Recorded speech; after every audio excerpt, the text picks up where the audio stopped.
छत्रपती संभाजीनगरच्या जागेवरून पहाटे 3 वाजेपर्यंत वर्षा बंगल्यावर खलबतं। शिंदे फडणवीस गटांमध्ये बैठक। संदीपान भुमरेंचं नावही जवळपास निश्चित। दिल्लीतील रामलीला मैदानावर आज इंडिया आघाडीची सभा। केजरीवालांना अटक। काँग्रेसला नोटीस।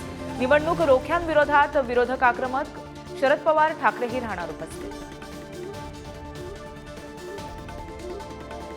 मिशन 45 साठी भाजपची विशेष तयारी। मुंबईत सर्व क्लस्टर प्रमुखांची बैठक। फडणवीस बावनकुळे करणार मार्गदर्शन।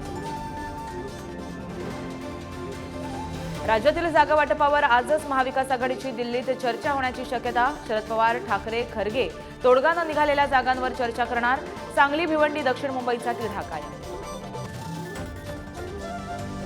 पंतप्रधान नरेंद्र मोदी आज करणार प्रचाराचा शुभारंभ। उत्तर प्रदेशाच्या मेरठमधून मोदींकडून प्रचाराचा शुभारंभ होणार। सोलापुरात वंचित बहुजन आघाडी उमेदवार देणार। वंचितकडून सोलापूरसाठी 7 उमेदवारांची नावं चर्चेत। प्रणिती शिंदे आणि राम सातपुते यांना वंचित आव्हान देणार। महायुतीत नाशिकचा तिढा कायम। भुजबळांकडून लोकसभा लढवण्याचे संकेत, तर हेमंत गोडसेंकडून तिकिटाआधीच प्रचाराला सुरुवात। कोकणातही भाजपचा उमेदवार ठरेना। भाजपकडून नारायण राणेंचं नाव आघाडीवर। सेनेचे किरण सामंतही इच्छुक, मात्र घोषणा बाकीच।